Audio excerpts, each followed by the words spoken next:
Welcome! This is MCG Tech with an upgrade for my main editing and gaming computer.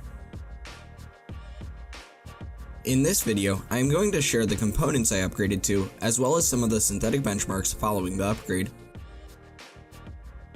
Starting with my motherboard and RAM, I am upgrading to a LGA 1151GB motherboard.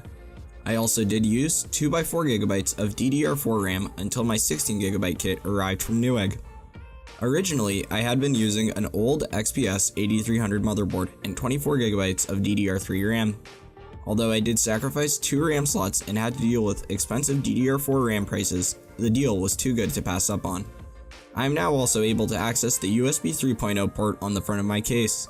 LGA 1151 and 16GB of 2666MHz DDR4 RAM should be capable for quite a while. To replace my Core i7-2600, I picked up a Core i5-6500. I did lose 4 threads, but the Core i5 is fine for now, and there are plenty of upgrade possibilities for the future. I also did get a new Enermax cooler to pair with my CPU. Compared to my old one, which was fully aluminum, this cooler should be much better. And finally, I upgraded my graphics card and power supply. Even though my EVGA 750 Ti holds a special place in my heart, 2GB of RAM is simply not enough. To replace it, I got the 8GB model of the RX 570. To power this card, I originally planned to use my Thermaltake Smart Series 500W power supply, but when it failed, I decided to pick out a more stable solution. The EVGA 850W unit seemed ideal due to its modular cables to help with cable management. With the new specs out of the way, enjoy the build montage.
Get to making with jive, boy. Stay shy.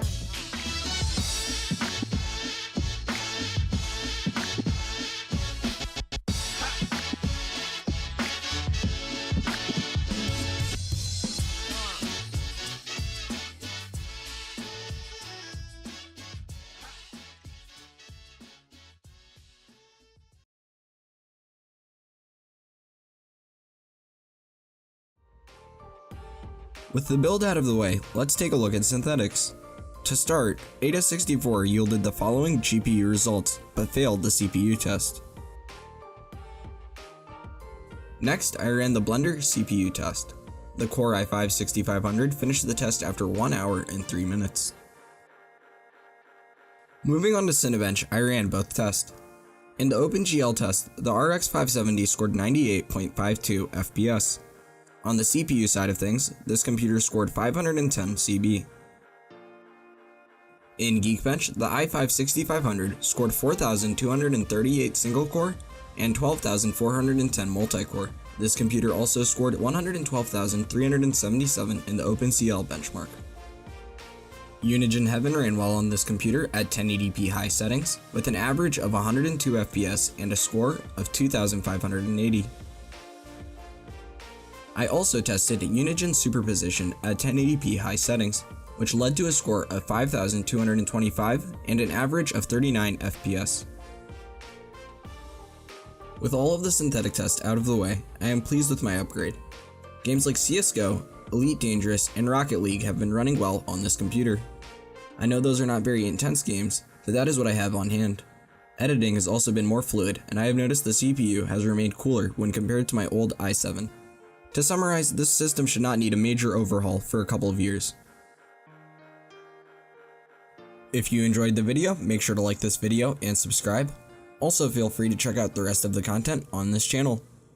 Thank you for watching.